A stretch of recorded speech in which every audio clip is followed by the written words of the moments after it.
এই রকম গরম ভাত আর তার সাথে এরকম বাটা আর একটা পেঁয়াজ আর লেবু জাস্ট জমে যাবে। রেসিপির জন্য ফার্স্ট পেঁয়াজ কেটে নেব। এবারে নিয়ে নিয়েছি 3টে কাঁচা লঙ্কা, এটাকেও কেটে নেব।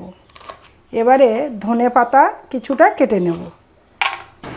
এবারে আমি শুকনো কড়াইতে এইগুলোকে ভেজে নিচ্ছি। পেঁয়াজ, কাঁচা লঙ্কা, একটা গোটা রসুন, 2টো শুকনো লঙ্কা, কিছুটা বাদাম আর কিছুটা কালো জিরে, 1 চামচ পরিমাণে কালো জিরে ভালোভাবে শুকনো কড়াইতে ভেজে নিতে হবে, লালচে লালচে করে ভেজে নিতে হবে।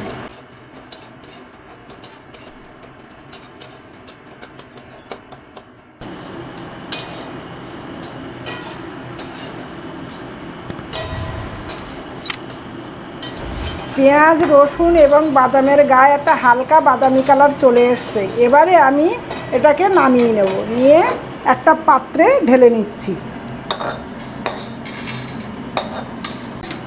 এবারে আমি এটাকে একটু ঠান্ডা করে নেব। এবারে আমি ঠান্ডা করে সব নিয়ে এসেছি। এবারে আমি মিক্সিতে দিয়ে বেটে নিচ্ছি। আপনারা পারলে শিলেও বাটতে পারেন, আমি মিক্সিতে বেটে নিচ্ছি। এবারে কিছুটা ধনে পাতা দিয়ে দেবো। এবারে স্বাদ অনুসারে লবণটা দিয়ে নেব, তাহলে পেস্ট করতেও সুবিধা হবে কিন্তু। এবারে সব একসাথে পেস্ট করে নেব।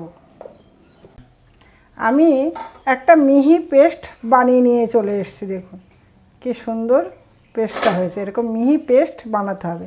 এবারে আমি এ সাইডে একটা কড়াই বসিয়ে দিয়েছি। কড়াই গরম হয়ে গেছে।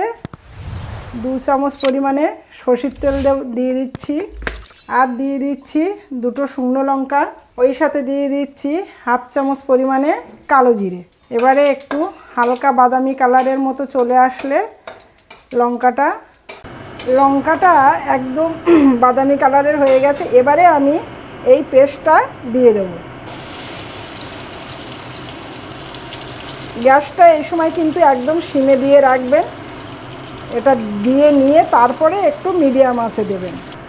এবারে ভালোভাবে কালো জিরের সাথে এবং তেলের সাথে ভালোভাবে কিন্তু এই বাটাটা মেশাতে হবে, একদম শুকনো শুকনো করে নিতে হবে। এবারে গ্যাসটা আমি জোরে দিয়ে দিয়েছি, কারণ এই ঢিলা ভাবটা কিন্তু রাখলে হবে না, একদম টাইট করতে হবে। বন্ধুরা, এরকম বাটা যদি হয় তাহলে কিন্তু গরম ভাতের সাথে জাস্ট জমে যাবে। আপনারা বাড়িতে অবশ্যই ট্রাই করবেন।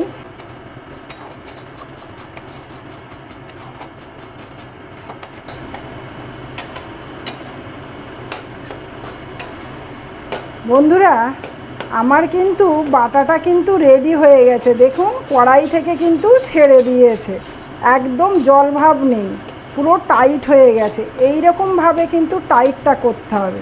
তো বন্ধুরা, এরকমভাবে বাড়িতে কিন্তু অবশ্যই করে খাবেন, আর দেখবেন বাড়ির মানুষের কত প্রশংসা পাবেন। এখানেই আমার বাটা কমপ্লিট হলো।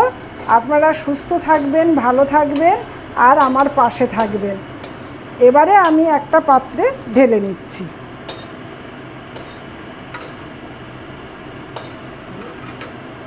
তো বন্ধুরা, এখানেই আসছি, আবার আপনাদের সাথে একটা নতুন কোনো ভিডিওয় কথা হবে। থ্যাংক ইউ ভিডিওটা দেখার জন্য।